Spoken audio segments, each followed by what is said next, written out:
说买期房有风险，怕烂尾，但房子盖好变现房了，人都住在里面3年了，也会面临房产被拆的风险。2021年的7月30号，泰国中央初审的行政法院宣判了一个曼谷豪华公寓 Ashtan Asok 的审判结果，震撼了地产圈，吓傻了一大票人。一家大名鼎鼎的上市开发商跟住在公寓里面的600多个小业主一脸茫然。5个被提告的泰国政府部门呢也被点名，楼都盖好了才来说许可证不合法，要撤销，难不成要上门去拆人家的楼吗？那可是50层高的大楼。大家好，更了解泰国，曼谷野蛮人跟你聊聊泰国房地产。从初审结果下来后，公寓小业主开发商在过去这1年里估计都是如坐针毡的心情。再过几天呢就要满1年了，但噩梦还没有结束。泰国中央法院呢有2审，一般从初审到最高判决呢也要4到5年的时间。2022年呢，记者也是陆续跟进这个项目的审判结果。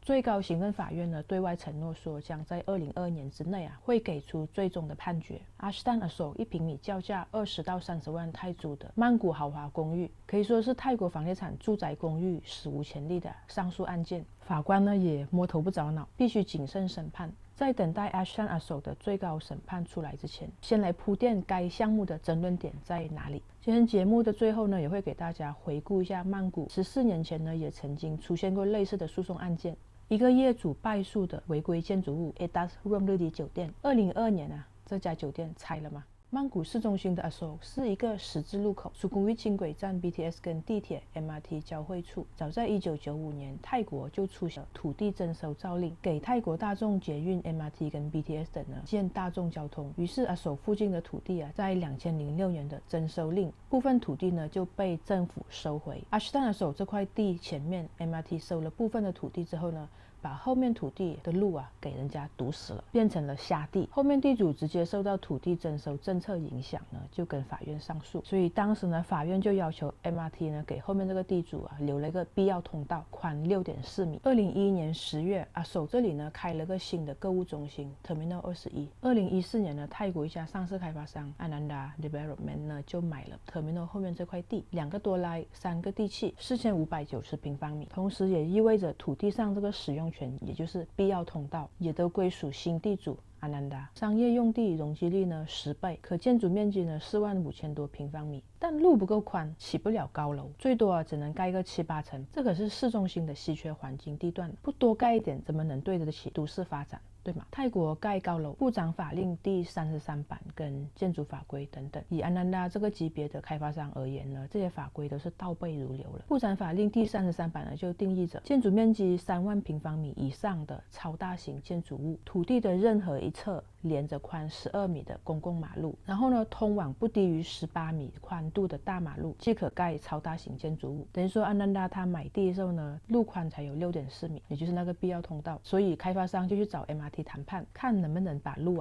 搞宽一点。大众捷运 MRT 这边呢也是常年倡导公共运输导向型开发 Transit Oriented Development， 简称 TOD。 征收回来的土地呢用于 MRT 公共用途、出租等都是 OK 的，其中房地产业务也是 TOD 推进发展的一部分。相信来曼谷看过房的，你可以看到有的公寓是直接连着捷运站的出口，这也是卖点之一。 TOD 呢主要就是净化地铁站附近的一些小商铺、生活商圈，热热闹闹的，就跟香港日本这些国家学习。 MRT 这边呢，如果是以收租的方式，1000万金额的就要进入内阁决议，但以不动产方式交换呢是行得通的。2014年6月26号 MRT 呢书面同意开发商用部分的征收土地，以 TOD 模式呢来交换，也就是说开发商呢给 MRT 盖停车场作为公共用途，9760万，都快要1个亿了。然后他买地的时候不是有一个原本的必要通道，它是挨着地铁站的通风系统，所以呢新地主Ananda就去找 MRT 商量嘛，能不能把入口呢移到另外一边。地铁站的这些高层经过内部的几次会议讨论之后呢，就批了相关用地资料。开发商呢总算也把入口给变成了13米宽。该出口的用地呢没有说是要租几年，而就是按照原本的必要通道的原理，等于说这栋大楼在，这个出入口呢就在。我这边呢讲细一点，因为今天整个故事的核心都是绕着这个小路。路宽真的很重要。你曼谷土地能卖多少钱，不是看你地有多肥，能种出几根香蕉，而是看你家门口的路有多宽。入口变13米宽后，容积率呢100%的可以发挥到极致。45000平方米的建筑面积，加上20%的容积率红利，阿斯坦阿索呢可以开发高达55000多平方米的建筑面积，项目总额高达67亿泰铢。为了更进一步确认，开发商呢就书面文件去找公共工程局问清楚规划，也就是说我这土地呢有13米的路口连着阿索的大马路，出入口的土地呢不是我的产权，但是我的使用权，符合盖超大型建筑物的法规嘛。公共工程与规划局呢也没有说自己想答案，当一些拿不定主意的问题他们都会书面文件去跟一个叫做 Gisadika 的，就是类似国务委员会办公室的这种部门呢，让他们去阐释一些被咨询的法律条款。因为之前也有其他项目呢以同样的方式获得了批准，所以开发商这边呢他蛮有信心的，所以边跑许可证就边开盘。2014年的10月份记得是先内部 VVIP 先订购，年底呢就把项目销售一空。然后呢12月初的时候，他也是收到了那个政府部门的回复说，超大型建筑物呢，就算土地边界没有连着大马路，但有出入口连着大马路不少于12米，可以让消防车进出的，既是部长法令第33版的用意。阿斯坦阿索呢路宽呢多留了1米，就是13米嘛，人家规定还要12米，然后加上3块地跟原本的那个必要通道加这个13米的路口，就是这样一次性的递交 EIA 申请。隔年呢，也就是2015年的2月份它的环评报告呢就基本上是已经通过了。接着呢，开发商就是跟曼谷市去申请施工许可证，用的都是39 TAWI 类别的施工许可证。经验到位的开发商，一般你确认图纸没问题的，都会走39 TAWI， 不是什么特权，只是因为一个字快。然后呢，有高级专业工程师的签名，基本上你递交了，有了受理号呢，隔天就可以施工盖楼了。2016年的6月份Sukhumvit 19向后面的15个居民呢，找了个喜欢跟大众唱反调的反全球变暖协会，16个人呢跟中央行政法院诉讼政府5个部门。他们是没有直接告开发商他是告政府部门。而安南达呢是该上诉案的陈请人，也就是直接受益人。被告的政府部门呢共有5个单位，一就是瓦特纳区区长，2公共工程与规划局局长，3曼谷市市长，4大众捷运局局长，5就是 EIA 环评委员会。提告什么呢？就是告这5个政府部门的行为是否合法。他就提告了5条，我们到后面会继续讲。开发个新项目被人告很正常，几乎每个市中心的新项目都会存有投诉案件，告归告嘛，那开发商呢继续施工。2017年底呢，这个楼50层高的楼呢就盖好了。原本合同签订的就是规定2018年的3月底呢交房。曼谷市呢就要来验收大楼，当时就说有些大理石或是植物绿化呢不符合图纸，就让开发商去改嘛，更换一下这些植物的品种等等。然后加上曼谷市批了这个项目呢成为被告人之一，所以当时就能拖就拖嘛，就先不给开发商呢出大楼使用证，我们叫做 O6 的一个许可证。然后开发商这边呢就跟客人出来道歉，更新交房日期呢将会定在2018年的年底。因为交房延误嘛，开发商就给出了2个弥补措施，一就是换到其他5个位置不错的项目，2呢就是退回全部的首付款，加上7.5%的利息。然后当时呢有25%的买家选择退房，然后当然那些不退房的愿意等待的人呢一样是有收到利息的等于说开发商这边呢利润已经被剥销了一轮了。2018年的6月11号这个 O6 许可证呢总算给批下来了，项目终于可以过户了，总算松了一口气。土地厅的房产证、户口簿、水电表都给业主安装好，交了房陆续入住，物业管理等等都成立了，就是一切正常，就是跟正常的收房手续是一样的。然后那些退回来的房源呢，开发商就拿来再做2次销售。这个项目的地段好到没话说。2018年到2021年呢，就是正常的买卖交易这个 H 单的时候，过户了87%，都快要卖完了。疫情期间呢，法院的审判也被拖延了许多，直到去年的7月30号，也就是交房快要满3年的时候，中央行政初级法院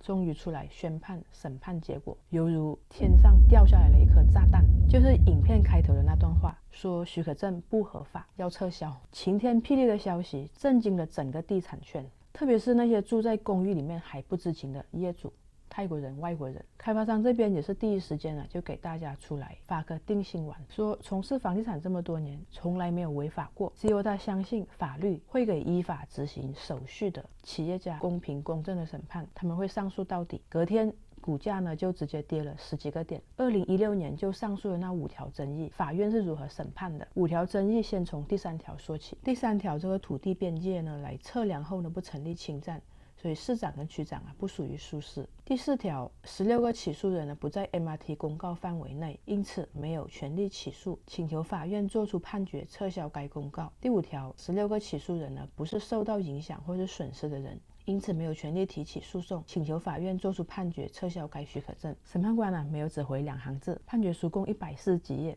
我们只是在抓重点了解案情，等于说后面3条呢都不予起诉，罪名不成立。那现在问题来了，就是出在第1条。第1条呢，审判官认为 MRT 根据征收法收回来的土地呢应该用于地铁业务发展，但该土地呢是给安南达作为出入口，是为了该开发商的业务发展，有违于土地征收法的意图。因为项目土地呢没有一面连着宽于12米的公共马路，通往宽度不小于18米的公共马路。Hello， 法官，我这里不是有条13米的路吗？还跟大马路连着的。但法官不认为这13米的路是公共马路，简单的理解就是在法官眼里，这是真地，不是马路。因此，批复许可证给安南达开发商建造此类的建筑物呢，是属于非法行为。所以裁定要撤销该项目的建筑许可证，但这只是初审还不是最高审判。然后第2条 EIA 呢合不合法？他说虽然项目呢已经竣工，但法院判决第1条争议的许可证为不合法，所以法院没有意义上需要来裁决环评委员会的 EIA 是否合法。第1审的结果我先铺垫到这里，等到最高法院的判决出来呢，我们再来更新。第1审的判决书里面呢，被告方 MRT 还有提到一个项目，也就是跟安南达一个情况的七瓦台Interchange，房地产圈里呢在网上讨论的其他项目，比如说 Noble Rivers Ratchada、Wisdom Avenue Lat Pao、The Best Pegasem 等等，还有其他10几个项目，酒店、